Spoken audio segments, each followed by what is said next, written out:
Hello friends, అందరూ ఎలా ఉన్నారండి? వెల్కమ్ టు చాణక్యాస్ నీతి.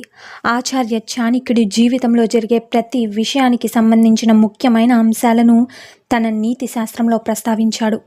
పురాణాల ప్రకారం ఆచార్య చాణక్యుడు సంపద, విజయం, స్నేహం, ద్వేషం, వైవాహిక జీవితం గురించి ఎన్నో సలహాలు, సూచనలు ఇచ్చాడు. చాణక్యుడు చెప్పిన ఈ విషయాలను పాటించడం లేదా అవసరమైనప్పుడు ఉపయోగించడం ద్వారా ఒక వ్యక్తి భవిష్యత్తులో అనేక సమస్యలను నివారించవచ్చు, ఇంకా విజయం వైపు పయనించవచ్చు. చాణక్యుడు బోధనల ద్వారా ఒక వ్యక్తి భవిష్యత్తులో అనేక సమస్యలను నివారించవచ్చు, ధీటుగా ఎదుర్కొనవచ్చు కూడా. ఆచార్య చాణక్యుడు గొప్ప తత్వవేత్త, సలహాదారుడు కూడా, నైపుణ్యం కలిగిన రాజకీయవేత్త. అతని నీతి శాస్త్రం జీవితంలోని అనేక ముఖ్యమైన అంశాలను బోధిస్తుంది. గుర్తుపెట్టుకోండి, చాణక్యుడు ఈ మాటలు ఇప్పటికీ జీవితంలో విజయం సాధించడానికి ప్రజలను ప్రేరేపిస్తాయి. నిజమే కదండి? అయితే వైవాహిక బంధం గురించి కూడా వింపులంగా బోధించాడు. భార్యాభర్తల బంధం ఎప్పుడూ పారదర్శకంగా ఉండాలని అంటాడు. అంటే భార్యాభర్తలు ఇద్దరూ ఒకరినొకరు ఏమీ దాచుకోకుండా ఉండకూడదు. అంటే ప్రతిదీ కూడా ఒకరినొకరు అర్థం చేసుకొని అన్నీ తెలుసుకునేలా ఉండాలి. ఏ విషయం కూడా దాచుకోకూడదు. కానీ ఆచార్య చాణక్యుడి ప్రకారం భర్త తన భార్యకు చెప్పకూడని కొన్ని విషయాలు ఉన్నాయని పేర్కొన్నాడు. మరి వైవాహిక జీవితానికి సంబంధించి భార్యకు భర్త ఎలాంటి విషయాలను చెప్పకూడదు? మరి ఆ విషయాలను చెబితే ఏమవుతుంది? చాణక్యుడు చెప్పిన సలహాలు ఏంటో మనం ఇప్పుడు తెలుసుకుందాం. పురుషులు తమ బలహీనతలను భాగస్వామికి ఎప్పుడూ కూడా చెప్పకూడదు. గుర్తుంచుకోండి.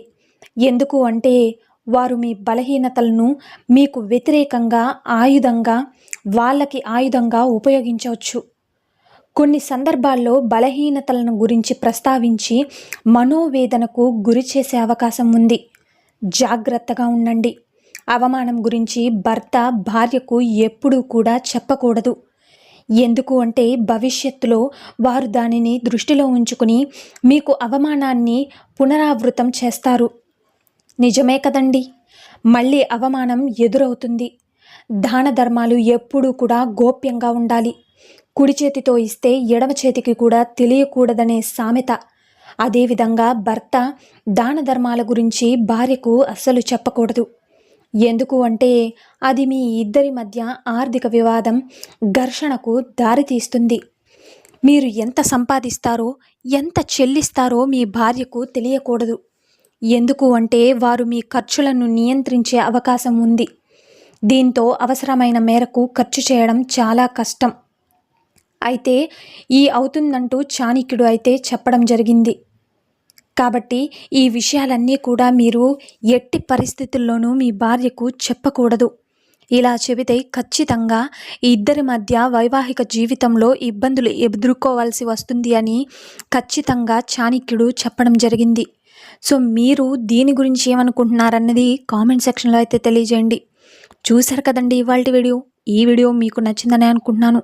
నచ్చితే చిన్న లైక్ చేయండి. మన ఛానల్ ఎవరైనా స్టార్టింగ్ చూస్తుంటే సబ్స్క్రైబ్ చేసుకోవడం మర్చిపోద్దండి. అలాగే ఇలాంటి చాణక్యనీతి మరిన్ని మోటివేషనల్ వీడియోస్ అన్నీ కూడా మీకు నోటిఫికేషన్ రూపంలో రావాలంటే పక్కనున్న బెల్ సింబల్ని క్లిక్ చేయండి. అలా చేస్తే నేను పెట్టే ప్రతి వీడియో మీకు నోటిఫికేషన్ రూపంలో అయితే వచ్చేసింది. So thank you for watching friends. రేపటి వీడియోలో చాణక్యులు గారు ఏ మంచి మాటలను, ఏ మంచి సూక్తులను మనకి చెప్పబోతున్నారు అన్నది మనం రేపటి వీడియోలో అయితే తెలుసుకుందాం.